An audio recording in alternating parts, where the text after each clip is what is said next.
ناد علی پڑھنا کیسا اور اسی طرح یا علی مدد یہ کہنا کہاں سے ثابت ہے؟ ناد علی جو پڑھا جاتا ہے یہ بہت سے مشائخ سے ثابت ہے. کتب حدیث کے اندر تو اس کا تذکرہ نہیں ہے، البتہ بکثرت مشائخ کا ذکر امام اہل سنت اعلیٰ حضرت شاہ امام محمد رضا خان رحمۃ اللہ تعالی علیہ نے، بڑے بڑے افراد اور محدثین کا بھی آپ نے تذکرہ فرمایا کہ باقاعدہ یہ وظائف کے طور پر وظائف کی کتب میں کہ جسے اتنے زیادہ علماء نے اسے نقل کیا ہے تو اس طور پر فرمایا کہ یہ بالکل ثابت ہے اور اس کو پڑھا جا سکتا ہے. اس میں پڑھنے میں کوئی کسی طرح کا شبہ والی بات نہیں ہے. جہاں تک تعلق رہا یا علی کہنا، یا علی مدد کہنا، تو یا علی مدد بالکل کہا جا سکتا ہے. عقیدہ یہ ہونا چاہیے کہ مددگار وہ اللہ کی ذات ہے، حقیقی طور پر مدد اللہ ہی فرماتا ہے. رب نہ چاہے ایک ذرہ ادھر سے ادھر نہیں ہوگا، اللہ کی اجازت سے، اللہ کے اذن سے ہی وہ ذرہ ادھر سے ادھر ہوگا. تو جو مدد ہے وہ بھی اللہ ہی مالک و مختار ہے، اس مدد کا حقیقی مالک بھی وہی، مختار بھی وہی. وہ نہ چاہے تو کوئی کچھ بھی نہیں کر سکتا.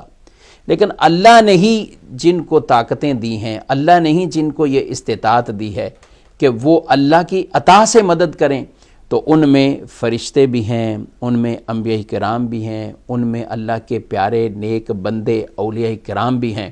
اور اولیاء کرام میں سب سے افضل ترین جو کیٹیگری اولیاء کی ہے وہ حضرات صحابہ کرام ہیں.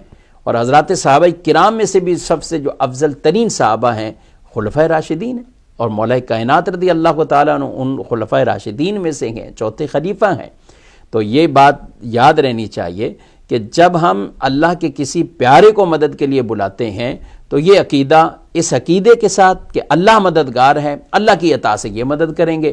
تو قرآن پاک میں فَإِنَّ اللَّهَ هُوَ مَوْلَاهُ وَجِبْرِيلُ وَصَالِحُ الْمُؤْمِنِينَ، بے شک اللہ وہ مولا، جبریل وہ مولا، مولا کا مطلب مددگار، اللہ مددگار، جبریل مددگار اور نیک مومن مددگار. یہ تو قرآن میں اللہ نے بیان فرما دیا. اسی طریقے سے آپ اگر دیکھیں تو جنگ بدر میں، غزوہ بدر میں مسلمانوں کی مدد کس نے کی؟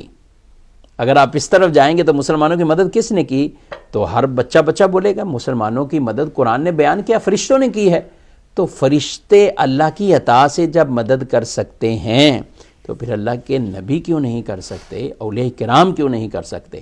حدیث پاک میں ارشاد فرمایا نبی کریم صلی اللہ علیہ وسلم کی ایک حدیث ہے کہ جب تم کسی ایسی جگہ پر بھٹک جاؤ، سنسان علاقے میں ہو، اور وہاں تمہیں کوئی بھی انسیت دینے والا، مدد کرنے والا، کوئی بات کرنے والا آدمی نہیں ملتا، تو اس وقت بھی یہ کلمات کرو، اعینونی یا عباد اللہ، اغیثونی یا عباد اللہ. یہ کلمات روایات میں بیان کیے.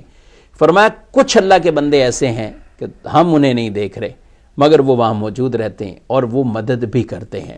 تو اس لیے اس نیت کے ساتھ، اس ارادے کے ساتھ کہ اللہ مددگار ہے، اللہ کی دی ہوئی طاقت سے اللہ کے نیک بندے بھی مدد کرتے ہیں، اللہ کے فرشتے بھی مدد کرتے ہیں، اللہ کے انبیاء کرام بھی مدد کرتے ہیں. تو جب عقیدہ یہ ہے تو پھر کسی طرح کا کوئی شرک کا بھی شائبہ نہیں ہے. شرک وہ ہوتا ہے کہ جو چیز جیسے آپ اللہ کے لیے مان رہے ہیں دوسرے کے لیے بھی ویسے مانیں. حالانکہ اتنا واضح فرق ہے، اللہ ذاتی طور پر مالک و مختار ہے اور ہم جو ہیں وہ اللہ کی عطا سے، اللہ نے جو کچھ ہمیں دیا. مثال کے طور پر ہماری آنکھیں ہیں، ہم دیکھ رہے ہیں، میں آپ کو دیکھ رہا ہوں، میں آپ کی طرف دیکھ رہا ہوں، آپ لوگ سب دیکھ رہے ہیں. تو یہ کیا ہے؟ بصیر، یعنی دیکھنے والے کو کیا کہتے ہیں؟ بصیر، دیکھنے والا. اللہ بھی بصیر ہے، ہم بھی بصیر. تو رب دیکھنے میں آنکھ کا محتاج نہیں ہے، ہم جو دیکھ رہے ہیں آنکھ کے محتاج ہے. رب تعالیٰ وہ ذاتی طور پر اپنی ذاتی طور پر اللہ کی یہ شانیں ہیں، مگر ہمیں آنکھیں کہاں سے ملی؟ اللہ نے عطا کی ہیں. تو کتنا ایک واضح فرق ہے. یہ صرف ایک بتانے کے لیے کہا ہے. اس کے علاوہ آپ کئی طرح کی چیزیں ایسی ہوں گی. شفا اللہ نے دینی ہے، مگر ڈاکٹر کے پاس آپ جاتے ہیں، کہتے بھی ہیں ڈاکٹر نے شفا دے دی، یہ ڈاکٹر بہت اچھا ہے، اس کے ہاتھ میں شفا ہے. تو مراد اس سے کیا ہوتا ہے؟ ڈاکٹر ذریعہ بن گیا، حقیقی شفا اللہ کی ذات دینے والی ہے. تو یہی معاملہ یہاں ہے کہ یہ اولیاء کرام یا انبیاء یا حضرات صحابہ کرام یہ ذریعہ اور سبب بن جاتے ہیں. حقیقی مدد وہ اللہ رب العالمین کی طرف سے ہی وہ ہوتی ہے.